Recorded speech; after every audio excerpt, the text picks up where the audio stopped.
Hello there, this is Welsh ASMR 82. Hey, how you doing? So this is an ASMR football video talking about football shirts, and I think we're up to like number 7 or number 8 now in the series.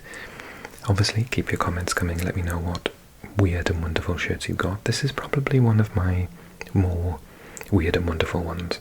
I'm showing you some of my common ones, some of my usual ones, my regular ones, teams I support, teams from the British Isles like England and Wales, for example, and some from, some of the top leagues, some of the Spanish ones, Italian ones. But this one is a little bit different, so I'm hoping you find it quite exciting. So in the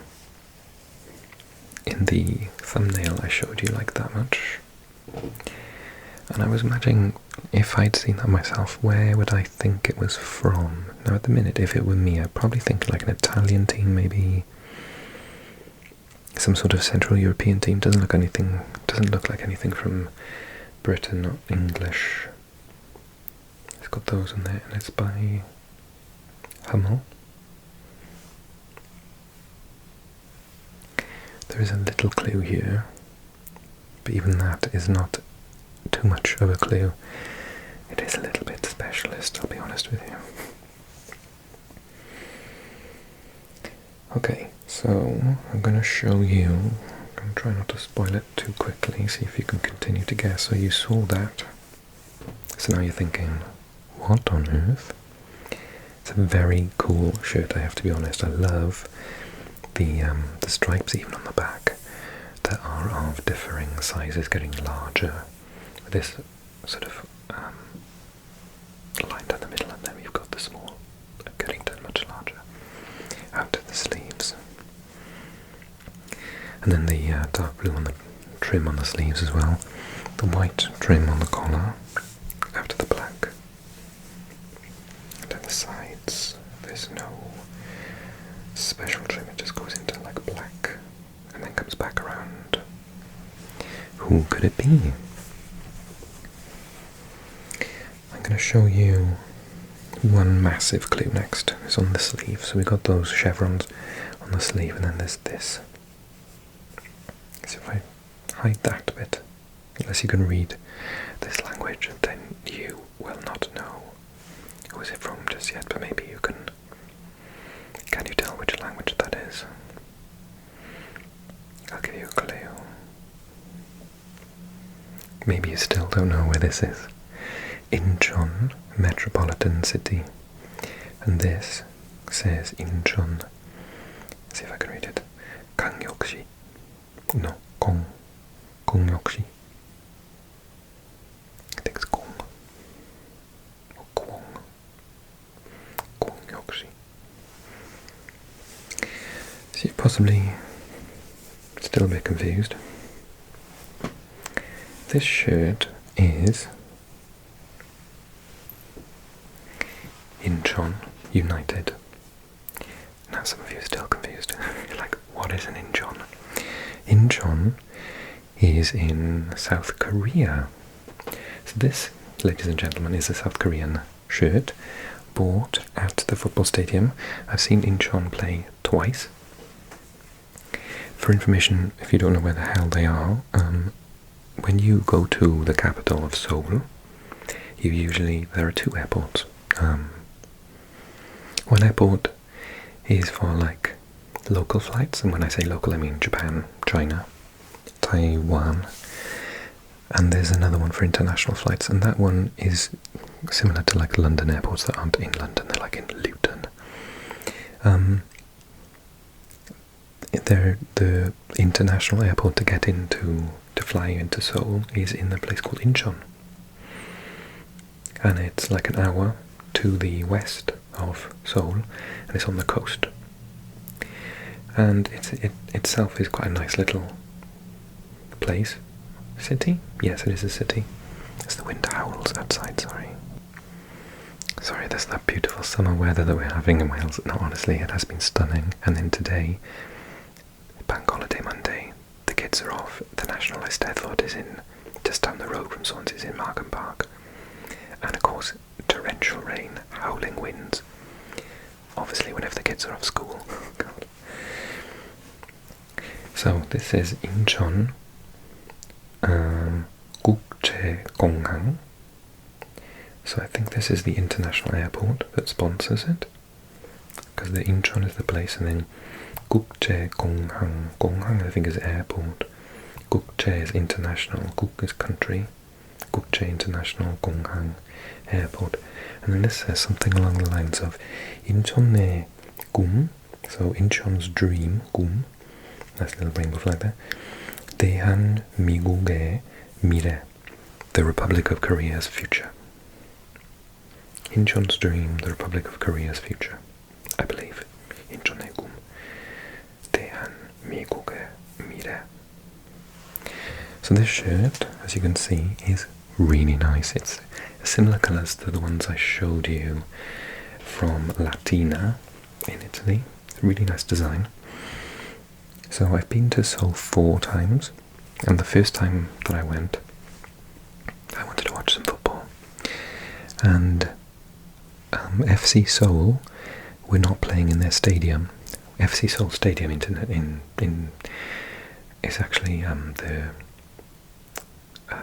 Olympic Stadium where they had the Olympics, and I think they also played the World Cup opening match when I think the final was in Japan and the opener was in South Korea. I can't remember though. That was in 2002, wasn't it? So I've been to the stadium, but it was empty. And that weekend they happened to be playing away to Incheon, so I was like, oh, Incheon's only like an hour on the subway that way. Let's like go. So we went, and they've got this like quite new stadium, but it was empty. There was like 5,000 people there, and we just got tickets for like a £5 or something. It was so cheap. So went in, had some hot dogs, and there was this beer called Ball Beer, I think it's called. Quite funny. And yeah, so we watched the match, and they happened to have like a previous star player playing for them. There was a Lee Chon-soo, who I used to buy on Pro Evolution Soccer back in the sort of early 2000s when he was a youngster, and he used to always get to be really, really good. Well, he was about 36 at this point. I must have been in Korea in like 2010 or something. So he was like, this is his last season. And so in the first match that we watched, I think they drew 1-1 with FC Seoul. And then when we went back like 2 years later, we went out there and watched another match, and they lost 1-0, I think. So since then, so the season, what month are we in now? Because their seasons run from like March to November. So we're in the summer. So the season before last, so Incheon had such a good season, they qualified for the Asian Champions League via the league position and got into the knockout. They did really, really well. At the same time, however, they were doing extremely poor in the league, and at the end of last season they got relegated. So they were in the Champions League and they got relegated. So this is actually a Division 2 Challenge League, I think it's called in Korea. A Challenge League team shirt. So yeah, I've not only got a shirt from South Korea, but I've got one from the 2nd Division in South Korea. And I think it's quite an attractive looking shirt, I gotta be honest with you. I really, really love the colours. The dark blue with the black is very nice. I like the chevrons on the shoulders. I love the fact that it's got a really nice Korean on it. It looks very unusual. I like how it gets to black and then carries on the back, so the back isn't necessarily different from the front. It's more a continuation.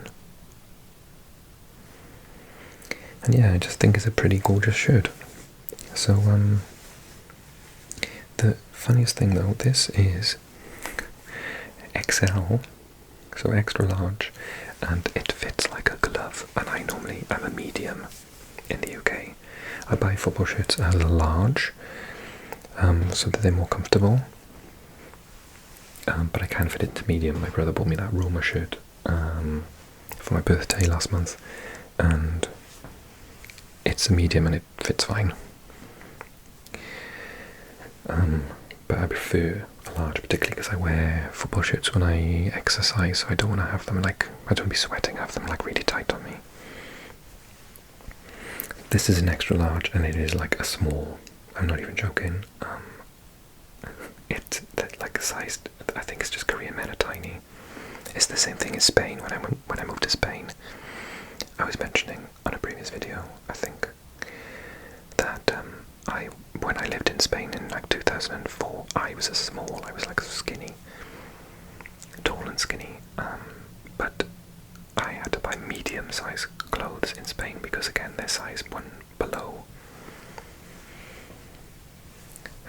Yeah, so in Korea I wanted a large and I had to get an extra large, and that was the biggest they did. They didn't do extra large. They were like laughing at us because I don't think anyone buys extra large in Korea either. So we were trying them on at the stall, at the merch stall, and obviously they were like quite amused because we had, you know, Westerners as well, and they were laughing at us in general, and like put it over the clothes that we were wearing to see, and like put the large on it, like couldn't get it over our arms. It was so huge. That's so small, I mean. We were so huge compared to Korean men. So yeah, this is the very cool Incheon United shirt from South Korea. I hope you've enjoyed it. I did a really good save as them once on FIFA because the South Korean league's been on there for a while. But at the time they didn't have any continental competition, so it was a bit boring. Just, you know, won the league and then played it again with exactly the same teams because there's no relegation. But yeah, I did have quite a nice save. So yeah, this is Incheon. I hope you enjoyed the video. If you did, could you click like for me, please? That would be a massive favour. Click subscribe if you're new. There's about 8 more of these to catch up on, and I'm still going in my sort of mini football shirt collection that I'm showing everyone in this video series.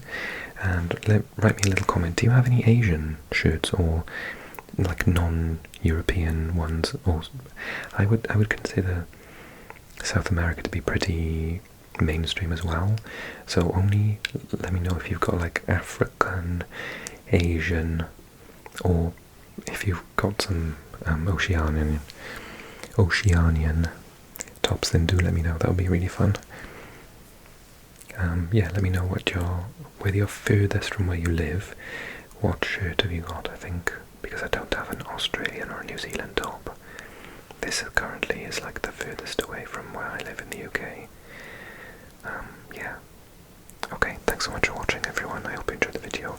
Click this one next and catch up on all the ones you missed if you've not seen them, and join me on Patreon if you love what I do.